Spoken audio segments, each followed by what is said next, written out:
Hello and welcome to the last video for week number 1. Today's topic is radicals, and you will see I do have the rules written out here that you have on your notes, and I've also got a list of perfect squares here. We're going to go over those in just a second. Before we get into all the fancy stuff, let's talk about just what a radical is as a bit of a review. So a radical is the opposite of a square root, or the inverse of an exponent, or the opposite of an exponent. So we were working with exponents last time, and taking some number, raising it to some power, and getting an answer. What we're going to be doing today is the opposite. So instead of raising a number to a power, we're going to be taking the roots, or the radical of a number. You've got a long, fancy definition on your paper, but just know that a radical is the opposite or inverse of a square root.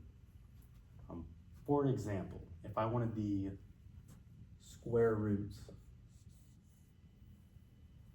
and when I say square root, I mean the second root of 81. I have this as a problem. What this is saying, or what this is asking me, is it's asking, what number can I multiply by itself 2 times? Or what number can I raise to the second power to get 81?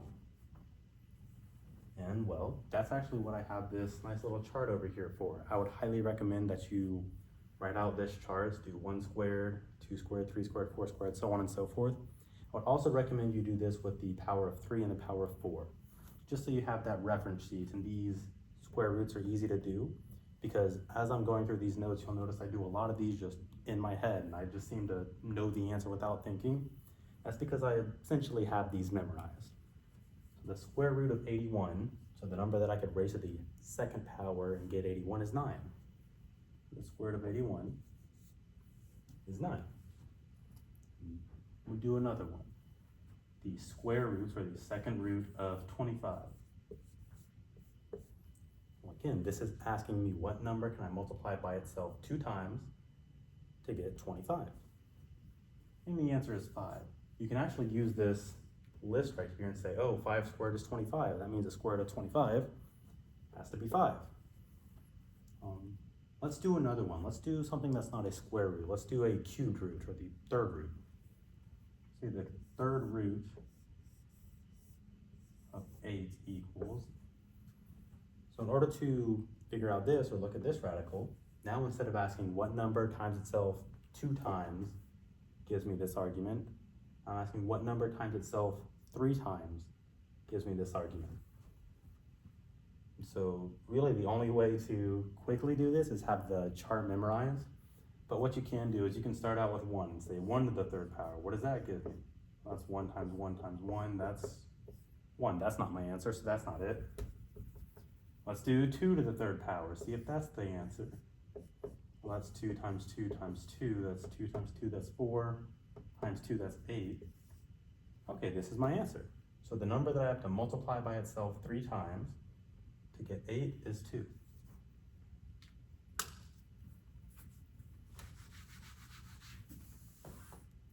And then we'll do one more.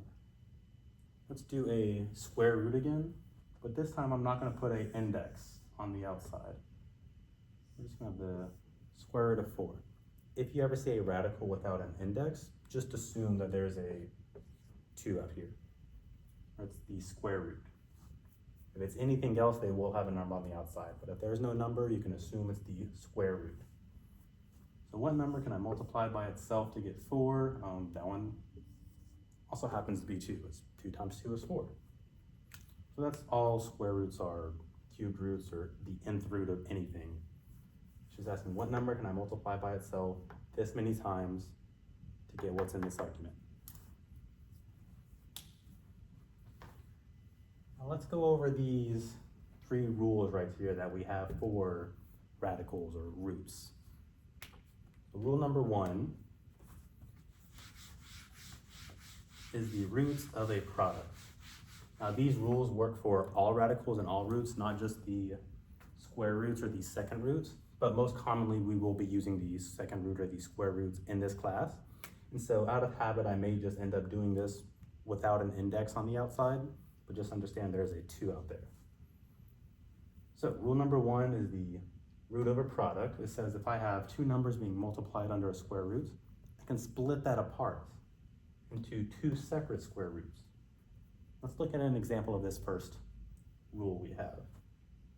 Say if I have the square roots of 9 times 4. By my first rule, this says I can take these two terms and split them up. This will be the square root of 9 times the square root of 4. And I can evaluate this. Square root of 9, according to my chart over there, is 3. Square root of 4, according to my chart, is 2. So this is just 6. And that's all that first rule says. It says if you're multiplying two things under a radical, you can split them up into two separate radicals that are being multiplied. And be careful, this is multiplication, not addition or subtraction. So the radical rules only work for multiplication and division, not addition and subtraction. All right, so that's rule number 1. Let's look at the second rule, the roots or radical of a quotient. It's saying if I'm dividing two numbers under a square root, you can split that up again into two separate roots or two separate radicals that are being divided. So let's say we'll do a square root again. A square root of 25 over 36.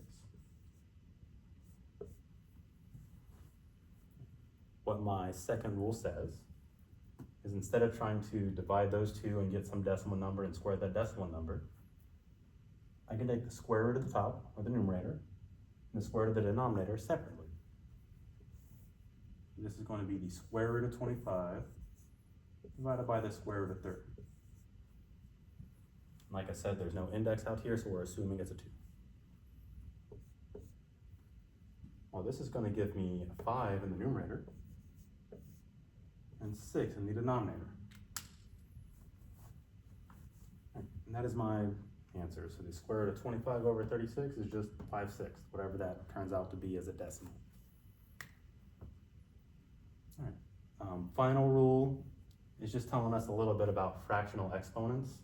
And these rules all work forwards and backwards. Essentially what it's saying is if I have something, for example, the square root of 4 to the 3rd power. This right here can be rewritten as 4 to the 3/2. And that's all that last rule says. In this case, this would actually be easier to look at as a radical, as you can do 4 cubed and take the square root of whatever that is, rather than as a fractional exponent. But depending on the situation you run into, you may want to turn it into a fraction. Sometimes you may want to put it back in radical form. So those are our 3 rules, and we are going to use these rules to simplify radicals and to add and subtract radicals.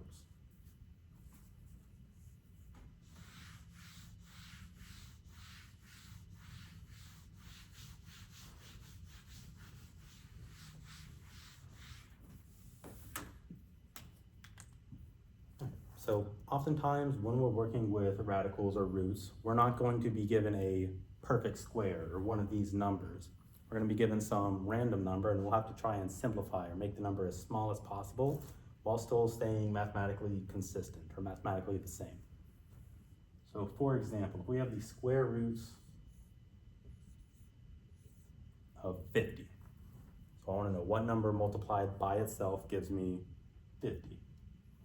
The answer is not 25, as 25 times 2 would be 50, not 25 times 25. So how could I try and find the square root of 50? I know 50 is not a perfect square because it's not on this list right here. It's slightly above 49. So if I were to try and do this, maybe it'd be 7.142 whatever something. Some long decimal. What I want to do is I want to get a more exact answer, but I also want this square root of 50 to be broken down as much as it can. That way when I'm doing division in the future, maybe using the quadratic formula, we'll get to that in a few weeks, I can simplify this with something in my denominator. Long story short, I just want this square root of 50 to be broken down into as small terms as possible. So what I can do is instead of saying this is 7.1 blah, blah, blah, blah, some infinite decimal, is break this down. I know that 50 is 25 times 2. 50 is 25 times 2. So under this radical, I broke that 50 up into 25 times 2. This is still algebraically the same. I'm doing 25 times 2 is 50, 50 is 25 times 2. Now what I can do from here is I can use this first rule, this product rule, in order to simplify this. I'm gonna break this down into the square root of 25 times the square root of 2. And this first part right here is a perfect square. That can break down into something. Second part is not. We're not gonna do anything with this. So the square root of 25 is 5 times square root of 2. That doesn't evaluate cleanly. We're just gonna leave it as a square root of 2. So what I've got as my answer is 5 root 2. So the square root of 50, when simplified all the way down, is 5 times the square root of 2. Let's look at this same example and try and break it down maybe a different way, as you can get this answer in multiple ways. Let's say we have the square root of 50, and we didn't realize that 25 times 2 was equal to 50. What you can do is maybe say 10 times 5 is equal to 50. Square root of 10 times 5. Neither of those are perfect squares, so I can't do much with that. But I do know 10 is 2 times 5. Maybe I can break that down even further. So 10 is 2 times 5. If I do 2 times 5 times 5, that should give me 50. 2 times 5, 25, 25 times 5. 2 times 5, 10, 10 times 5, 50. So we're algebraically the same here. But what I notice is this broke down into 2 times 5 times 5. These are all prime numbers. This is actually a prime factorization of 50. If you ever factor a number all the way down into its prime factorization, meaning all these numbers in here are prime, and you see 2 of the same number, you know that this can be simplified a little bit further. If you don't see 2 of the same number in here, then a radical can't be simplified. You just leave it as whatever it is originally and say that can't be simplified. So in here, if I were to do this way, 2 times 5 times 5, that's 2 times 25. And I'm just going to use my radical rule to break this up again. Square root of 2 times square root of 25. What's root 2 times 5? It's written in a different format, but due to the commutative property of multiplication, I can rewrite this. That's 5 times root 2. Same thing. All right, so that's simplifying. Let's do one more example, just a bit more quickly, without all the nuance. We'll do the square root of 32. I just want to simplify that.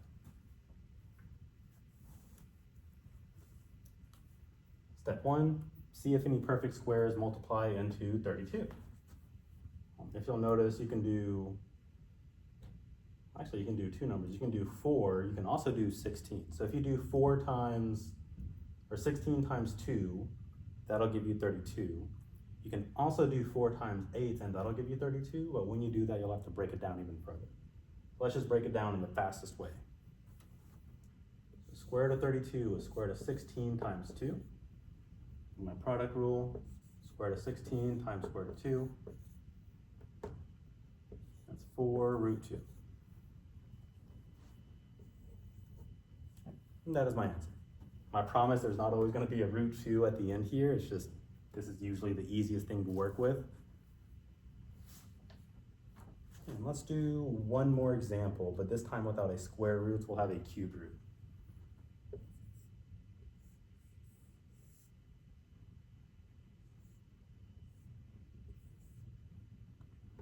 Cube root of 40.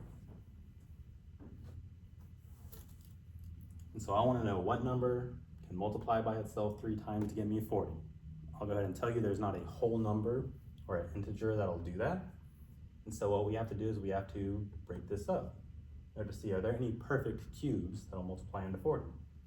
Same way we were looking for perfect squares that multiply to 50 or perfect squares that'll multiply into 32. We want a perfect cube that multiplies into 40. Well, I don't have a perfect cube chart over there, but just know that the first one is 1, the second one is 8. And so if I break this down into 8 times something, 8 times 5, that gives me 40. Then I can break this down with the product rule.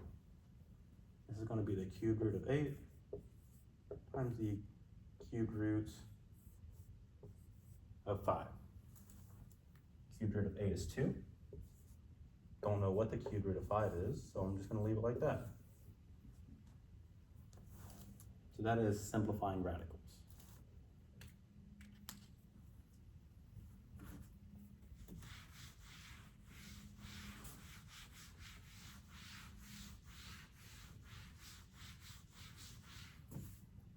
Next up, we have got addition and subtraction with radicals. This can be very, very easy or very, very difficult depending on how you start. So let's look at example number 1 here. Or not example number 1 on the practice exercises, but example number 1 that I'm having y'all write on your homework or your notes. 2 root 18 minus 5 root 18.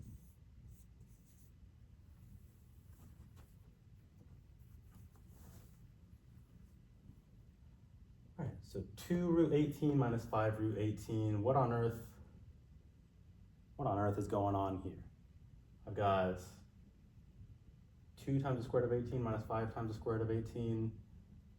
In order to start this problem, the first thing I would, actually, there's 2 ways to do this one. First thing I would always want to do in these problems is simplify any square roots as much as I possibly can, and then see if the terms inside of these square roots are the same. In this case, I can see that the terms inside of these square roots are the same. What I'm going to do is I'm going to solve this 2 ways. One, I'm going to immediately combine these, then simplify the square roots. Other one, I'm going to simplify the square roots, then combine at the end. So, straightforward way to do this, 2 root 18 minus 5 root 18, just combine like terms. You can treat this root 18 like it was a variable, like it was an x. And you just add or subtract the leading coefficients. 2 minus 5 is negative 3. We have negative 3 root 18. Normally that would be your answer, but square root of 18 can be simplified. There is a perfect square, namely 9, that'll multiply into 18. So this will be negative 3 times the square root of 9 times 2. I broke up 18 into 9 times 2. All right, now again, using that product rule, this will be negative 3 times square root of 9 times the square root of 2. Square root of 9 is 3. So negative 3 times 3 times square root of 2. What I can do with this is I can actually go a step further. Negative 3 times square root of 2. A square root of 2 is just some long, ugly looking decimal. Can't really simplify that. But negative 3 and 3, those are whole numbers. I can very, very easily multiply those. Negative 3 times 3, negative 9. Times root 2, this is my final answer.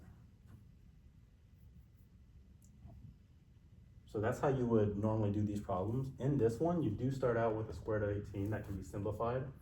So let's do this a different way.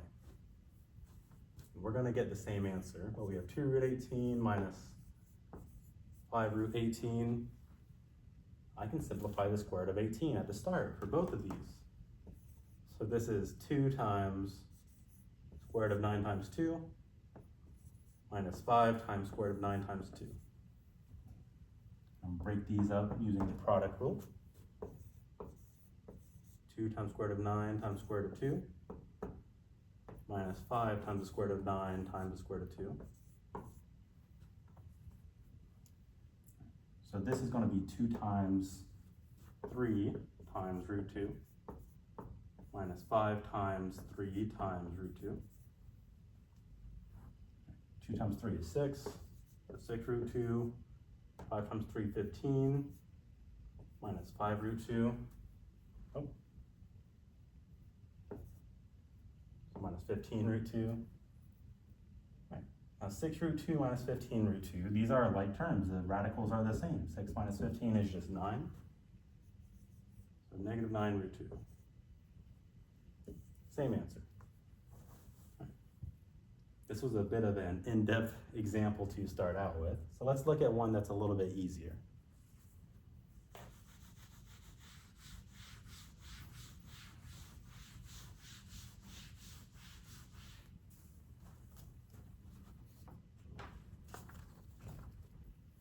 All right, we have 4 root 3 plus 9 root 3. In this problem, we're trying to add square roots. Well, we've got the square root of 3 times something, square root of 3 times something. I can just treat this square root of 3 as if it was a variable, or as if it was an x. You just add the like terms, or add the coefficients. 4 plus 9, 13. 13 root 3 is my answer. That's it. That's how these normally go. Sometimes you will get a problem where the radicals are different. We're actually going to look at that in the practice problems in a second. So we need to know our radical rules. I would recommend a perfect squares table along with a perfect cube table. And we also need to know how to simplify and add and subtract radicals. So looking at the practice exercises at the back, a lot of these have negative numbers on it. Let's talk about that for a second. We're going to look at number 1. So number 1 says we have the square root of 36. We're going to compare that to number 3, negative square root of 36. So for this first example, square root of 36, what number can I multiply by itself 2 times and get 36? According to that chart, the answer is 6. Number 3 is asking the same question, but it's throwing a negative in front of it, so it's going to be negative times, this is 6, 6, and negative 6. When you take the square root of 36, you can actually get 2 answers depending on how you're looking at these square roots. Normally in these problems, we find what's called the principal square roots, which is just a positive value. So if I do the square root of 6, we normally say that's, or square root of 36, we normally would say that's just 6. But if you're not just looking at the principal square roots and you're looking at the square roots in total as a just question by itself, well, the number that can multiply to 36, the number that I can multiply by itself to get 36 is 6, but I can also do negative 6 squared. So if I go off to the side and do negative 6 squared, and that gives me 36 as well. Negative 6 squared is 36. Okay, negative 6 times negative 6, that is 36. So in these problems, I want you guys to find the principal square root, or the positive square root. So every single square roots will have 2 answers if you're just looking at it by itself, asking the question, what can I multiply by itself to get this number? And we're just looking for the positive value. If you see a negative value on the outside, just throw a negative on it. Otherwise, it's going to be positive.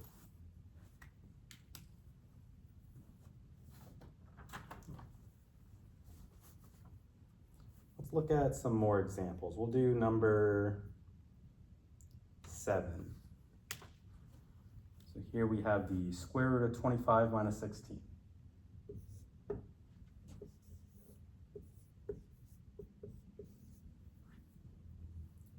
And then we're going to do number 9 next. Square root of 25 minus square root of 16.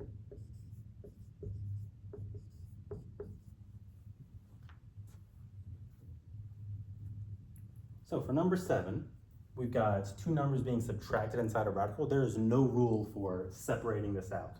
We cannot take this and just separate it into 2 radicals like this. And there's no rule like there is for the products or quotients with subtraction. So all we can do here is add or subtract these terms inside of the square root together. So if I do 25 minus 16, that's going to equal 9. That's the square root of 9. All right, square root of 9 is 3. Looking at example number 9, what we have is the square root of 25 minus the square root of 16. We're going to look at the square roots first and then subtract second. As far as PEMDAS is concerned, you'll do radicals or roots in the same place where you do exponents. So the square root of 25 is 5. Square root of 16 is 4. 5 minus 4, that's just 1.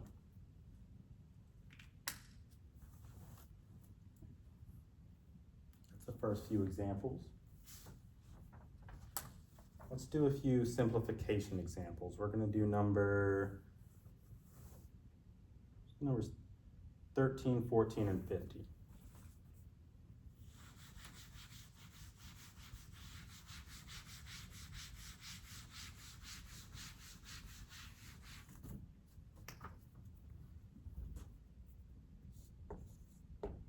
All right, 13, we have the square root of 50. And we actually did this one earlier as part of the notes.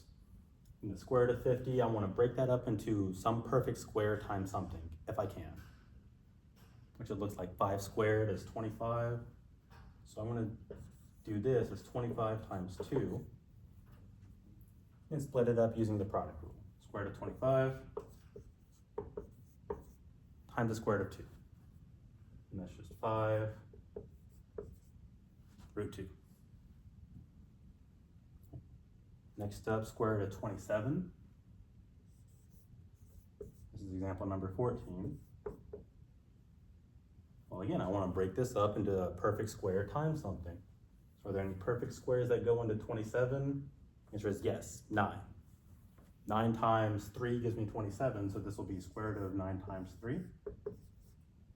Square root of 9 times square root of 3, using my product rule. And then finally, square root of 9 is 3. Square root of 3, don't know what that is. 3 root 3 is my final answer.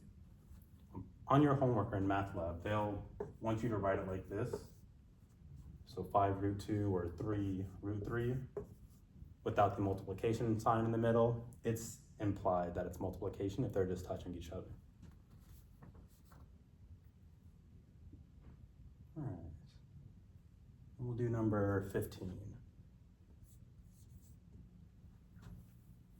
We have 45x squared, so square root of 45 times x squared. For this problem, it's something new. We now have a variable in here instead of just a number. So what I'm going to do at the start of this problem is I'm going to separate this out using my radical rules or using my product rule.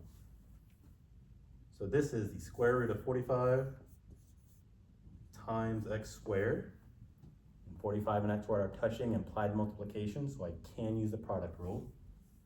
So this is the square root of 45 times the square root of x squared. And on the square root of x squared, let's look at that before we do anything with this 45. This can be broken down, but let's look at the x squared first. So the square root of x, I don't know what x is, but I do know it's being squared. The square root of x squared. Let's say I had a number in there for x. Let's say we had 5. We want the square root of 5 squared. Well, 5 squared is 25. Square root of 25 is 5. Okay, that's interesting. It brought me right back to that. Let's try a different number for x. Let's say x was 10. Square root of 10 squared. Well, we have square root of 100. Square root of 100 is 10. That brings me right back to 10. And what happens is when you square something and take a square root at the same time, they cancel each other out. This is just going to leave me with x. So whatever x is, square root of x squared is that. Now for the 45, we didn't forget about this. We can break this down into a perfect square times something. So 9 times 5. Square root of 9 times square root of 5. Don't forget that times x. Square root of 9 is just 3. Square root of 5, I don't know what that is. X is x. This is not the final answer. Again, this is technically correct, but it's not in the right format. When you write it on MATLAB, if you write it like this, it's probably going to think, oh, they meant this x is under the radical.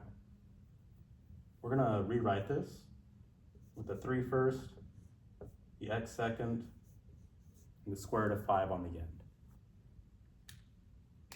And this is my final answer.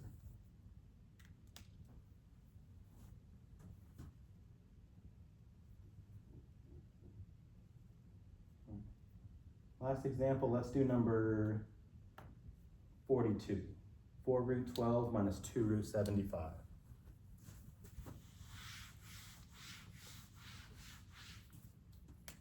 Number 42.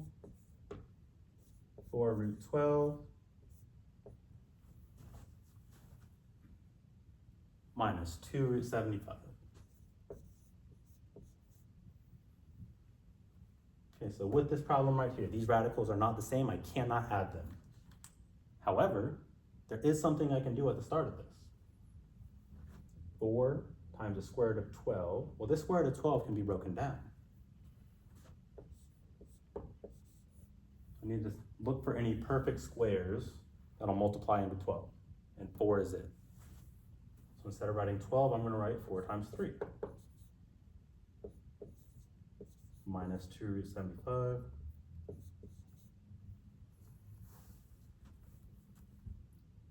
And I'm going to simplify this 75 down in just a second, but let's get this 4 taken care of first. So this is going to be 4 times square root of 4 times square root of 3. Square root of 4 is 2. This is 4 times 2 times root 3.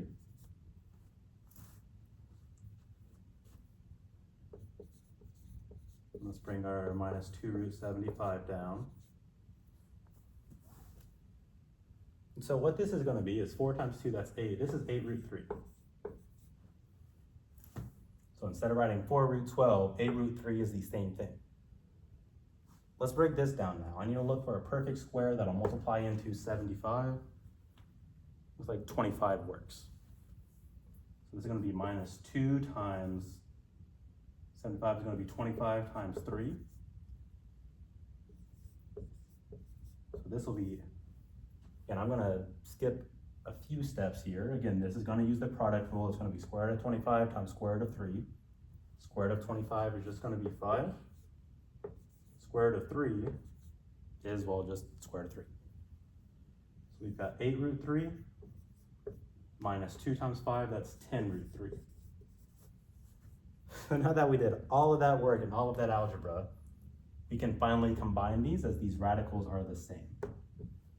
And so I just do that by subtracting their coefficients. 8 minus 10, that's negative 2 root 3. This is my final answer. And that's it for the radicals. Send me an email if you have any questions.